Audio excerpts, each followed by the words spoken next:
Ante todo, les agradezco la invitación para poderles hablar un poco de la visión que Laboratorios Compartidos tiene ante la infraestructura que hay en el país, ¿no? Primero, no les voy a hablar esta vez de qué es lo que ha hecho Laboratorios Compartidos como comunidad, sino de la importancia de poder compartir recursos humanos e infraestructura. Primero, es importantísimo debido a que si tenemos un equipo a una distancia importante, podemos acercarnos tanto geográfica como temporalmente al instrumento y además podemos compartir o abatir costos en tanto en mantenimiento y en la compra del mismo equipo y sobre todo algo que no consideramos cuando estamos adquiriendo equipo de investigación es el upgrade, ¿no? Que nosotros podamos restaurar o incluso comprar equipo ya que el equipo que estamos hoy adquiriendo será obsoleto en algún momento. Y sobre todo la infraestructura humana. Muchos de nosotros que somos investigadores compramos infraestructura tecnológica, pero somos entrenados en otros países, no somos entrenados en México, en donde hay variaciones de voltaje, hay condiciones, vibraciones, etcétera, muy distintas a los laboratorios en otras ciudades. Y entonces nunca vemos nuestro equipo funcionando en las condiciones óptimas porque somos entrenados en otro lado.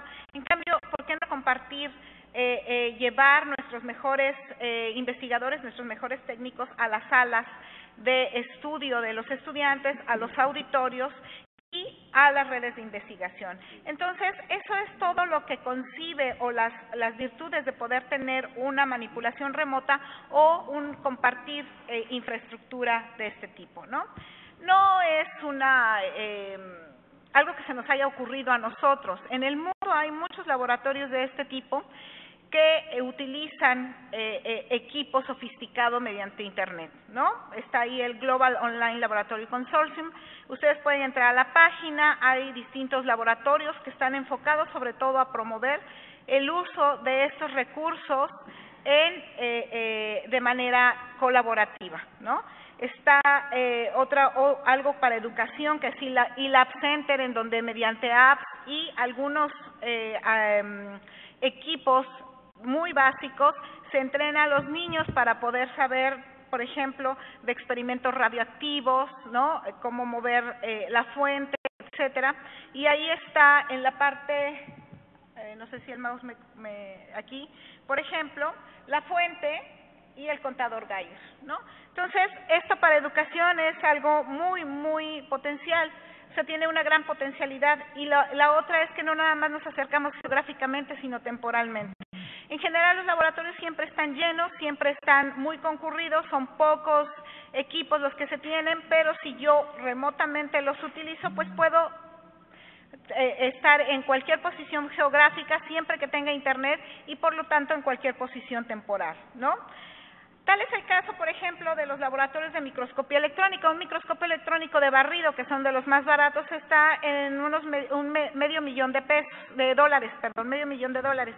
Y sin embargo, nosotros con distintos monitores, como los que se ven de este lado, déjenme poner mi mouse, como los que se ven de este lado, puedo hacer de un solo microscopio que está aquí está el microscopio, puedo hacer microscopios para distintos estudiantes en donde ellos pueden manipularlo y entender lo que comentaba hace un rato, hacer microscopía, hacer resonancia magnética nuclear, hacer difracción de electrones, no porque sea un aparato es mágico y me da la información, sino que son estaciones de trabajo en donde nosotros tenemos que modificar las condiciones para obtener la información de lo que yo quiero. Entonces es muy importante que los chavos aprendan a entender ese tipo de cosas, sobre todo si van a ser investigadores en cualquier rama. Estamos hablando en el caso de los microscopios electrónicos porque esa es la rama a la que yo me dedico, pero este tipo de cosas se aplica a cualquier equipo de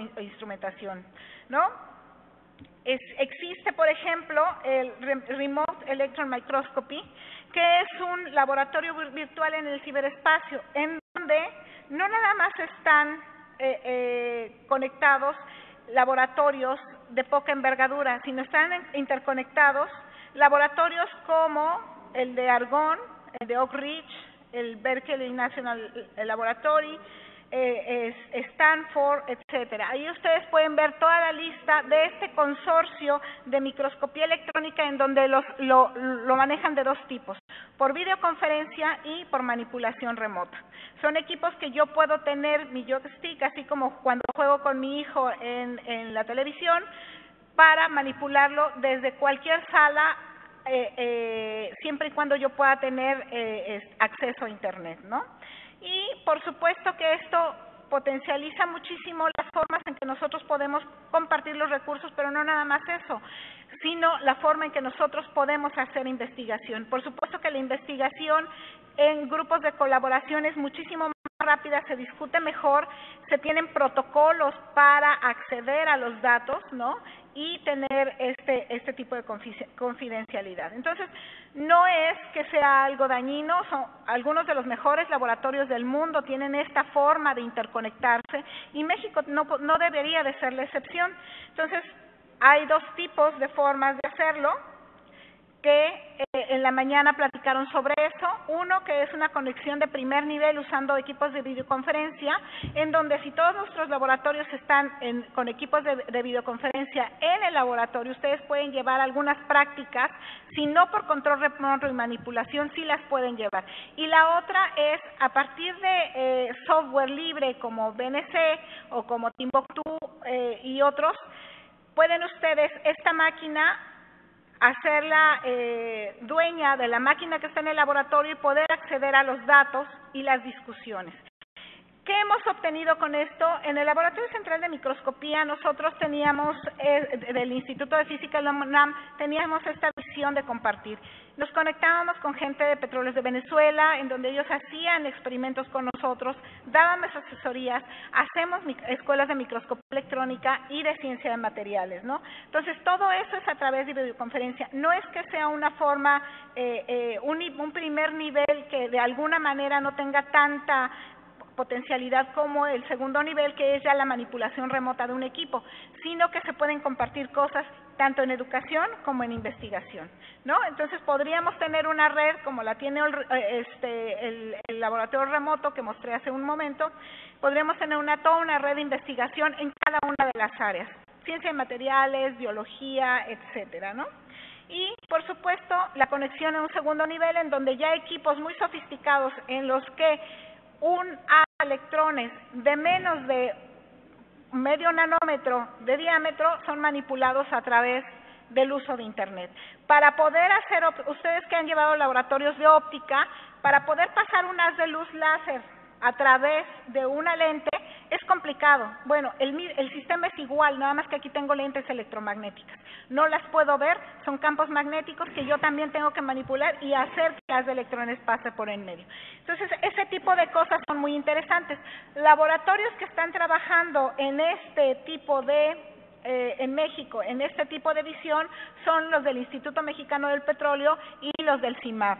En cuestiones de microscopía electrónica, está el que me iba a anteceder, que era cosas de medicina, que también está haciendo cosas virtuales a través de esto. Como les he mostrado, esto sería de gran importancia si nuestros laboratorios nacionales, como el Laboratorio de Nanotecnología, el de Microscopía Avanzada, en Biotecnología, Microscopía Óptica, estamos hablando, de Servicios Experimentales, el de Biotecnología, tuvieran esta visión de generar una infraestructura a través de redes, ¿no? Y esa es la idea, a través de invitarlos, como en la mañana se dijo, a colaborar y hacer redes de investigación, usando la red NIVA, podemos potencializar este tipo de cosas. Este es uno de los ejemplos que tenemos, un trabajo que hemos hecho con el Instituto Mexicano del Petróleo, el Instituto de Física de la UNAM y el Instituto Politécnico Nacional, en donde nosotros manejamos un equipo. Aquí estamos en una sala contigua a uno de los equipos, nada más para poder monitorear la velocidad y el ancho de banda que tiene nuestro laboratorio. El laboratorio que les estoy mostrando es un laboratorio muy similar al que estamos usando ahora. Es un microscopio electrónico que cuesta alrededor de $1,5 millones y lo podemos aquí, a través de una videoconferencia, podemos dar clases de lo que es estructura atómica de la materia, pero no nada más eso, podemos nosotros estar observando aquí en esta pantalla una muestra semiconductora, por ejemplo, y poder hacer ciencia básica e incluso ciencia aplicada, ¿ok? Entonces, esa es más o menos la idea. Vean que no es un equipo sencillo de manipular y que, sin embargo, hemos probado que mediante Internet, con toda la tecnología que ya está desarrollada con estos equipos, pues se puede hacer. Como dije, es un software que hace esclava a la computadora y mediante lo que sí hay que tener mucho cuidado son los protocolos de acceso, ¿no? Tenemos un protocolo de acceso, podemos medir la velocidad y el ancho de banda y fácilmente adquirir nuestras imágenes. Los microscopios están físicamente en el Instituto Mexicano del Petróleo, que son como unas 17 estaciones del metro en la Ciudad de México, y nosotros manipularlo desde el Instituto de Física de la UNAM. Y así hemos estado haciendo algunas cosas muy interesantes sobre, fundamentalmente de física de materiales, ¿no? O de ciencia de materiales.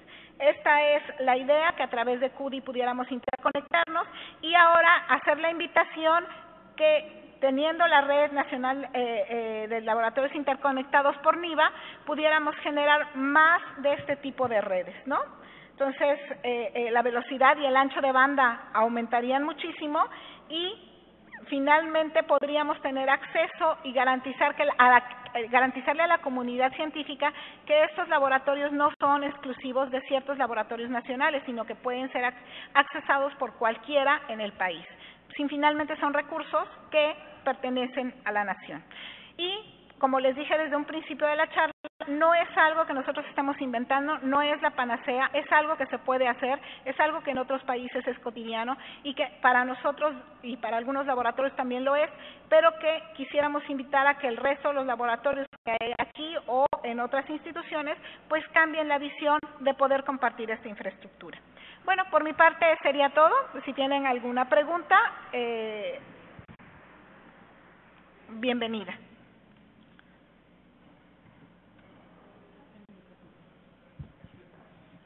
Bueno. Hola, buenas tardes. Muy interesante, muchas felicidades. Está muy interesante lo que están haciendo. Y bueno, es como, bueno, uno es comentario y otro es pregunta.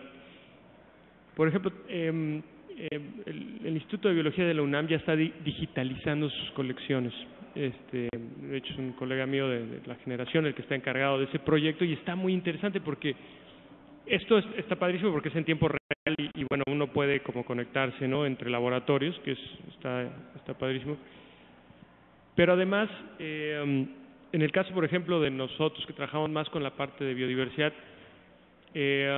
ustedes también tienen, digamos, como las facilidades para hacer ese tipo de actividades, ¿o es más para tiempo real y interconexión directa, digamos? La idea, por ejemplo, ahorita que vi tu charla, por ejemplo, en las cuestiones científicas, cuando estás haciendo desarrollos tecnológicos, en el caso de semiconductores y ese tipo de cosas, tú no puedes poner en una base de datos toda esa información al acceso de todo mundo, hasta que tú lo publicas, ¿no? Por la forma en que se hace. Sí, la patente. Pero, sin embargo, ustedes podrían poner toda esa información que tienen, reservorios, y que puedan ser accesados.